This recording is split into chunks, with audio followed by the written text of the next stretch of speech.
جو اونٹوں کے چرواہے ہوتے ہیں وہ ایک خاص انداز میں عربی اشعار پڑھتے ہیں.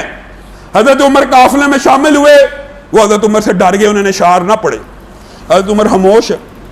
اچانک حضرت رباح نے شعر گنگنانا شروع کر دیے, اور انہوں نے سوچا اگر میں شعر پڑھوں گا عمر کو برے لگے گا, مجھے روک دے گا. حضرت عمر نے کہا ہی کچھ نہیں. وہ شعر پڑھتے جا رہے ہیں, حضرت عمر کہا ہی کچھ نہیں. پھر وہ جو عربوں کا مخصوص سٹائل ہوتا ہے قافلے کا, سب نے عربی اشعار اونچی اونچی پڑھنا شروع کر دیے.